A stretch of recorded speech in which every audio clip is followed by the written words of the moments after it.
Terima kasih Tuan Di-Pertua. Terima kasih Ahli Parlimen Rasah bangkitkan apa yang berlaku dalam kawasan Parlimen beliau sebagaimana yang telah disebut dalam perbahasan Parlimen dan sebagainya. Tuan Di-Pertua, untuk menjawab soalan, ada tiga soalan besar yang dibangkitkan daripada pertanyaan Ahli Parlimen Rasah. Yang pertama sekali tentang Kementerian Alam Sekitar dan Air melalui Jabatan Pengairan dan Saluran telah pun merangka gerak kerja bagi menangani isu banjir disebabkan oleh limpahan sungai, terutamanya tebing Sungai Linggi, Sungai Batang Labu dan Sungai Jijan sebagaimana dibangkitkan oleh Yang Berhormat.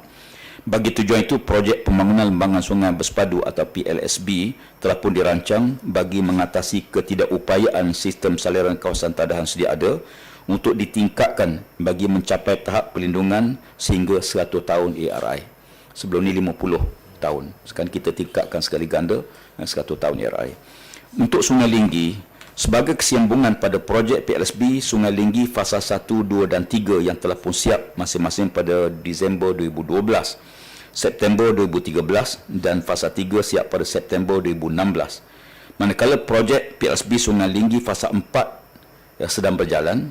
Dan untuk makluman, PLSB Sungai Linggi fasa 4 melibatkan jajaran sungai sepanjang 10 km mendalam kos banyak 66 juta ringgit. Projek fasa 4 bermula daripada Kampung Linsum sehingga ke Kampung Nyatuh. Skop kerja bagi fasa 4 melibatkan kerja-kerja utama iaitu mendalam, melebarkan sungai daripada Kampung Linsum hingga Kampung Nyatuh. Projek ini telah pun bermula pada 2018 dan kesiap pada tahun 2024 serta melindungi seramai 6,300 penduduk bila ia siap sepenuhnya pada fasa 4.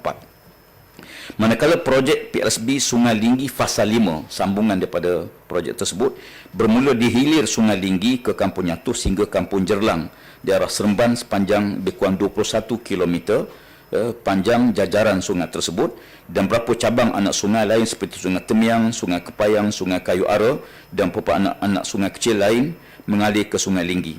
Projek ini dipohon di bawah satu permohonan peruntukan khas, peruntukan khas yang melibatkan anggaran kos banyak 200 juta ringgit, dan dijangka bermula pada tahun 2023. Kita jangka Januari ini kita akan dapat surat sudi terima untuk mulakan projek dan dijangka siap dalam tempoh 2030 projek tersebut. Dan kita harapkan dengan siapnya fasa 5 itu akan menyelesaikan masalah apa dibangkitkan oleh Yang Berhormat.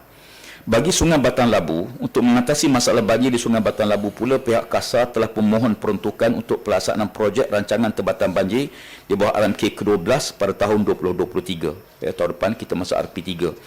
Sekiranya diluluskan oleh Kementerian Kewangan, pelaksanaan akan dimulakan. Pelaksanaan melibatkan kajian reka bentuk terpinci oleh perunding pada tahun 2023 dengan anggaran kos banyak 67 juta ringgit dan kita jangka juga siap dalam tempoh 5 tahun. Dan ikut unjuran kita, dia akan siap pada tahun 2028 walaupun ia melibatkan beberapa fasa dalam perkara ini. Bagi Sungai Batang Jijan, projek rancangan mengatasi banjir berulang di Sungai Jijan, kajian dari kebentuk bagi projek rancangan tempatan banjir Sungai Jijan sedang dalam pelaksanaan dan ia di bawah peruntukan Kerajaan Negeri Sembilan. Ini peruntukan bawah Kerajaan Negeri melalui JPS Negeri, dan kemajuan terkini adalah di bawah fasa Conceptual Design Report. Pelaksanaan peringkat reka bentuk dan perunding dijadualkan diselesaikan pada Ogos tahun ini dan pelaksanaan pembinaan kelak akan termaktub kepada peruntukan diluluskan oleh Kerajaan Negeri Sembilan. Dan sekiranya ada keperluan tambahan, kita akan timbang di peringkat peruntukan Kerajaan Persekutuan. Dan ini akan masuk dalam RP berikutnya.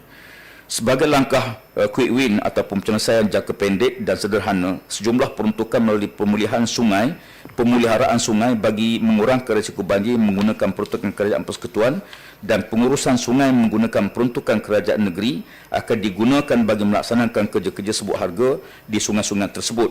Bagi pelaksanaan tindakan jangka pendek pula, melibatkan 4 kerja-kerja sebut harga telah pun dikeluarkan dengan anggaran kos bukan 1 juta dan kesiap pada September 2022. Ini melibatkan beberapa kerja kecil sepanjang sungai tersebut dan kita jangka dia akan mengurangkan sedikit banjir sehinggalah projek besar akan dilaksanakan.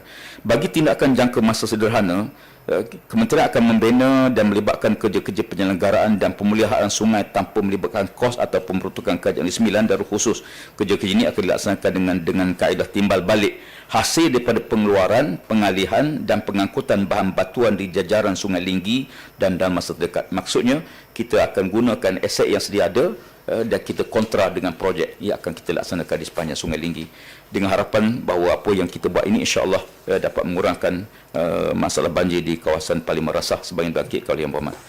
Itu sekian, terima kasih. Terima kasih Menteri.